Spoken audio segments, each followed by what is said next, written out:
What is up? I'm back again, and today I got another gross project we're gonna get into. Let's take a look.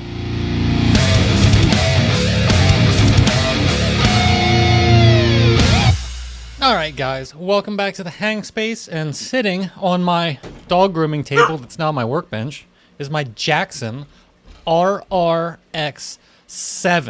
Now I purchased this guitar in 2016, 9 years ago. That's insane. I had to look it up.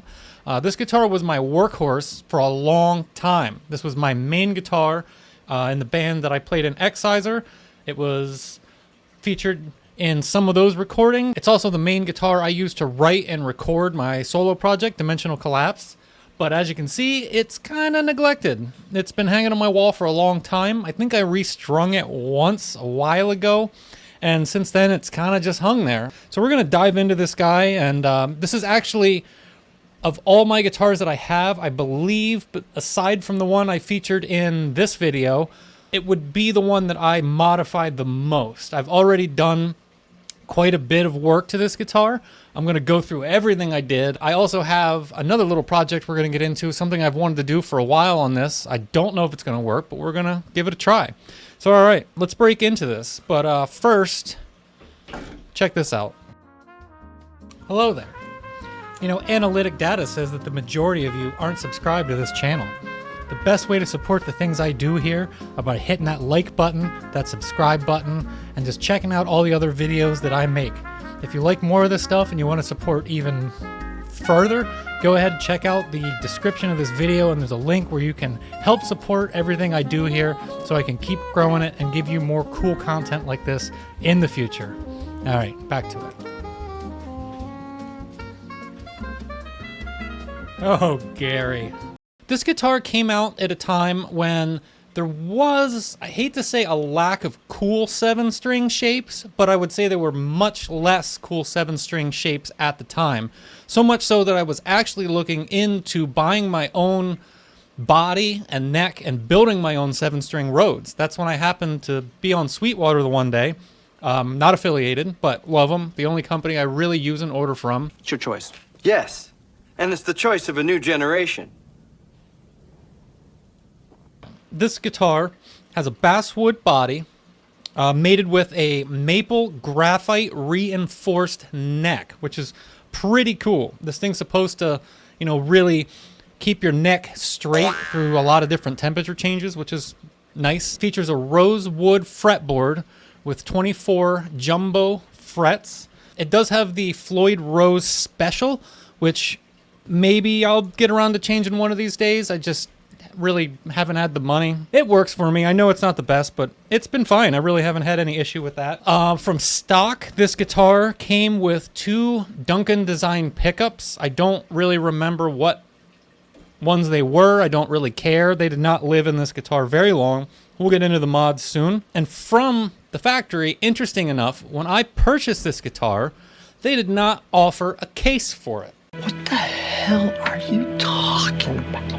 That's right. I actually contacted Jackson and contacted a few companies, and the only option for this guitar at the time was to get a custom-made case. So of course I built my own, which we'll talk about that later.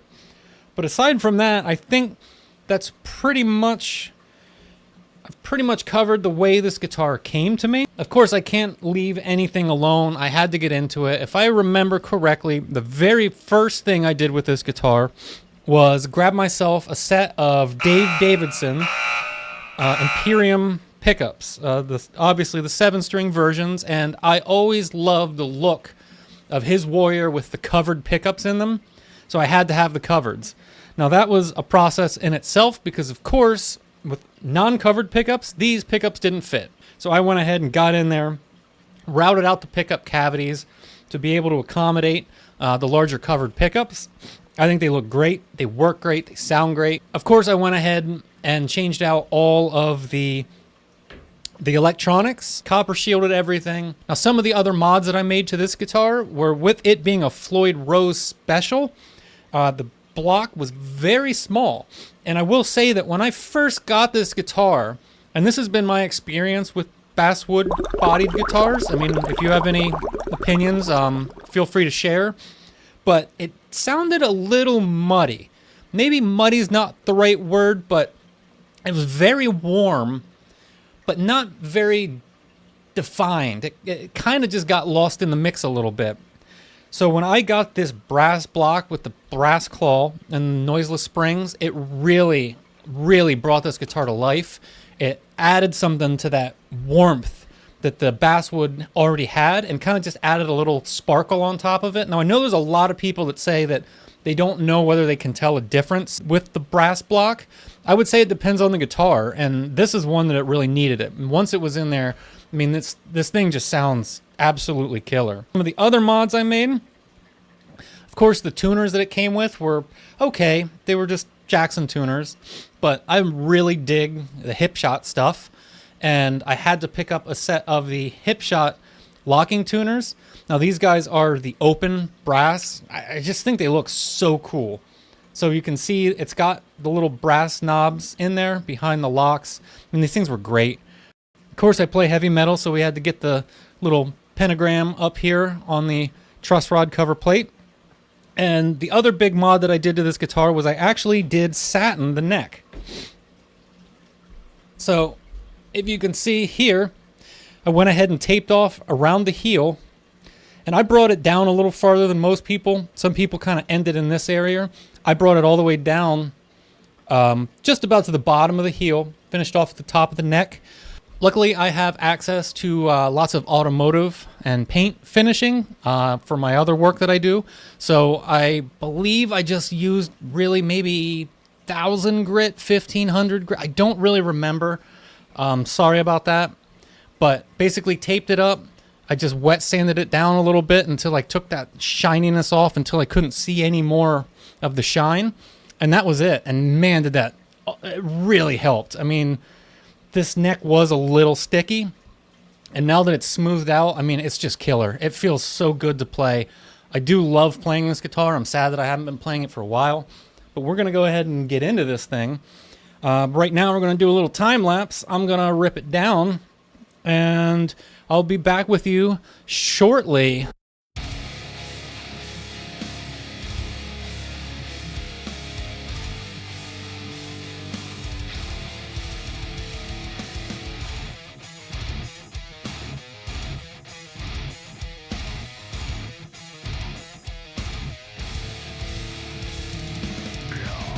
First part of this assembly down here, I went ahead and I pulled the cavity cover off so we can have a look in there. I completely forgot, a little surprise for myself, my Donut Judge Me sticker.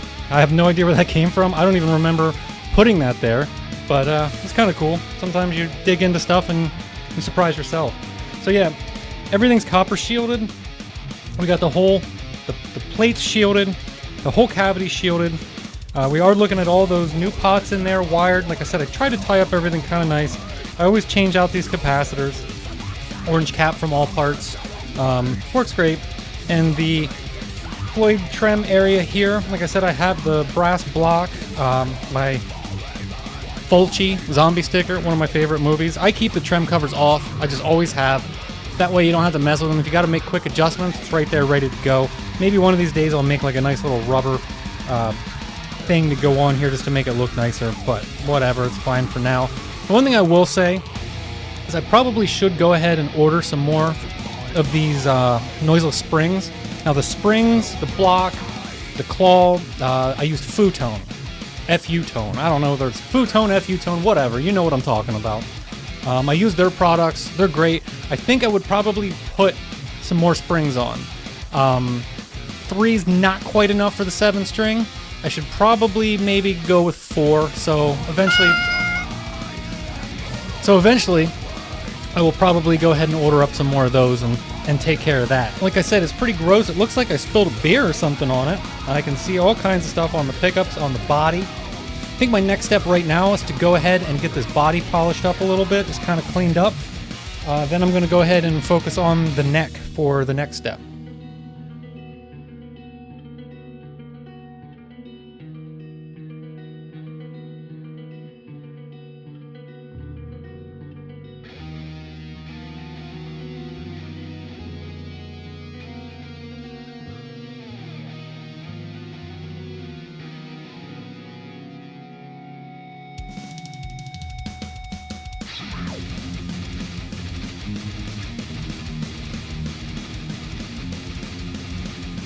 Alright, now that we got some of the dust and the grime cleaned off, looks much better. I want to get on this fretboard.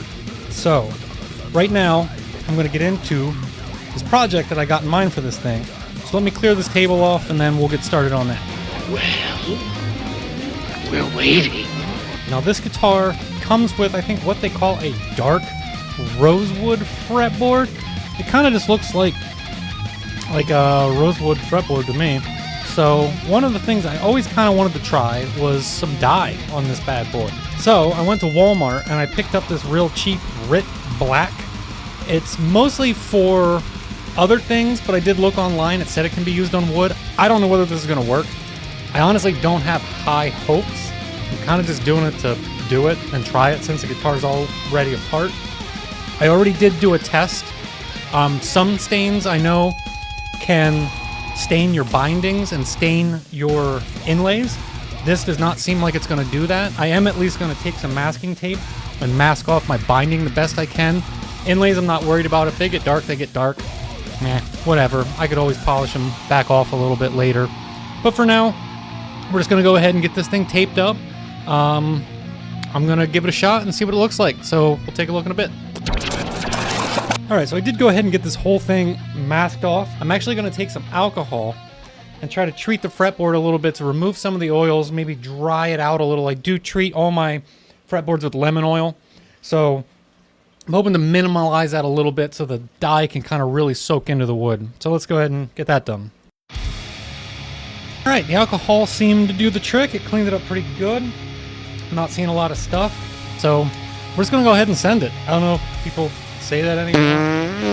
I don't know, but that's what we're going to do. We're just going to go ahead. We're going to put it on. We're going to let it soak in for a couple minutes. I'll come back, wipe it off, see if it needs another coat. We'll go from there. So let's give it a shot.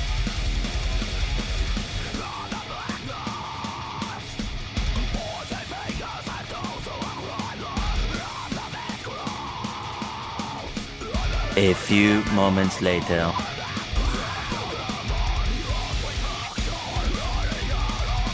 Alright, so we got one coat of the dye done. Might have made it a little darker. I'm not 100% sure. I'll compare it with one of my others. I don't know if it's really doing much. I did notice that it was not really staining my binding that much, and this masking is just not really working. So I'm just going to go ahead without the masking and just keep going. I will say that whether this dyes your fretboard or not, it definitely dyes your hands. There's no doubt about that. Hopefully this washes off. We'll see. So let's go ahead and let's drop another, drop some more on it. And I think I'm going to let it sit a little bit longer this time. And then we'll go from there. So yeah, let's check it out.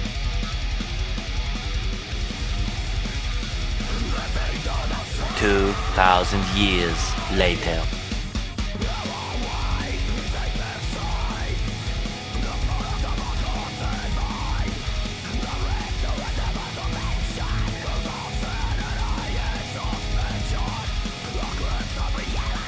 Alright, I just got it all wrapped up, all wiped off, and actually I think it did do something. I don't think it'll ever get to the point of looking like an ebony fretboard, like on my Warrior or something like that, but I do think it took a little bit of the brightness out of it, made it a little darker. I will tell you that as long as I left this on, I did start to get a little of the dye sinking into the bindings and into the inlays, but really all I had to do was wrap a rag around my finger and kind of use my nail, and everything's kind of cleaned right up. Just going to clean this up a little bit more, and I think we're going to start to put this thing back together.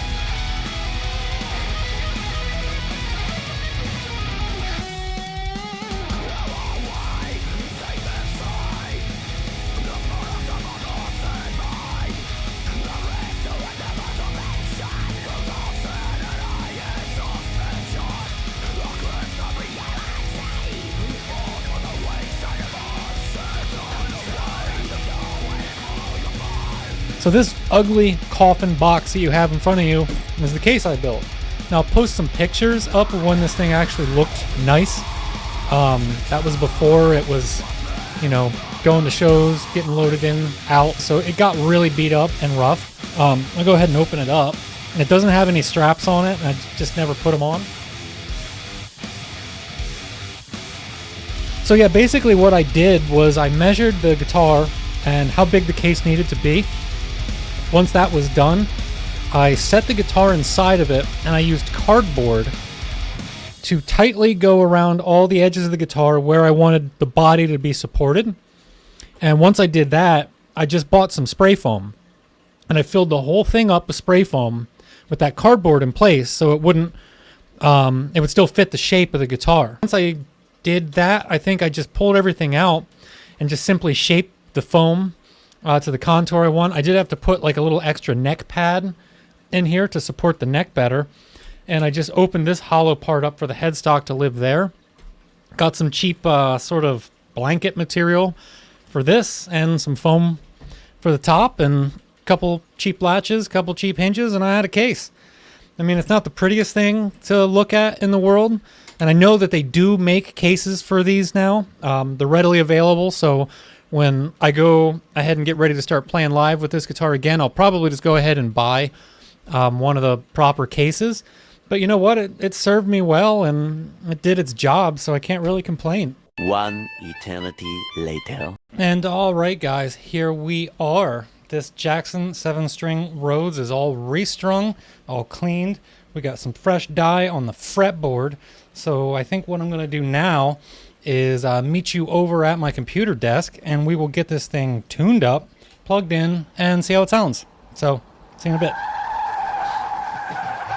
All right, so I'm back. I got this thing all strung up. I put it in standard, so it's standard for 7-string. Just has the B on top. If anyone's interested, the string gauge I'm using, it is the, EXL 110 7s. So we got the 10, the 13, 17, 26, 36, 46, and a 59.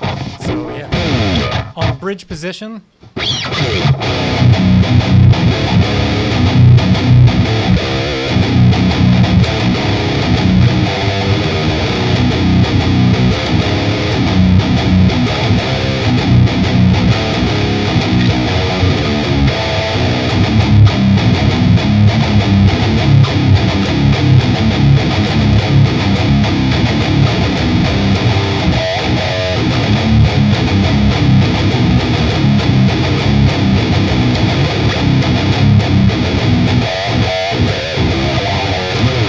Sounds so great. Articulation on these pickups is great. That brass block is really helping everything.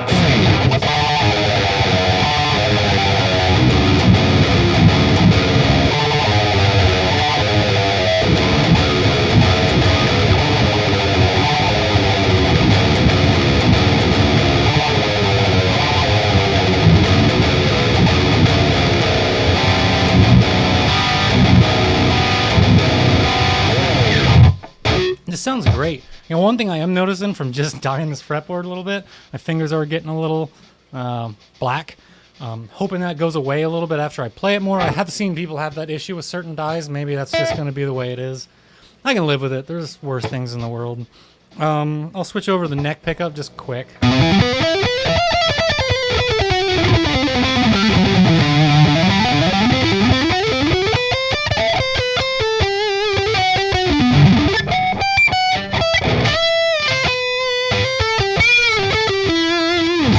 So yeah, I mean, just great. I'm not going to go middle. You know, whatever. Whatever. Go to another channel if you want a complete demo. You're not getting a clean one either.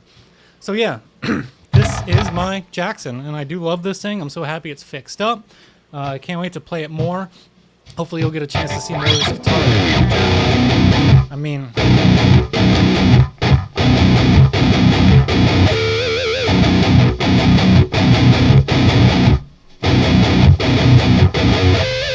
Do you need anything better than that? Things are getting too spicy for the pepper. All right, and that's gonna do it for this video. I hope you enjoyed watching me kind of do a little tune-up on my Jackson 7-string Rhoads. Pretty stoked about it. I'm stoked to keep playing it. Looks great. I got a little more to do, a little more cleaning up. Like I said, the bindings need a little work. I might eventually get some like stainless steel hardware and maybe mod it out a little more, but right now I'm pretty happy with it. So hopefully you'll get a chance to see me playing this thing live with dimensional flaps very soon. Until next time, stay metal.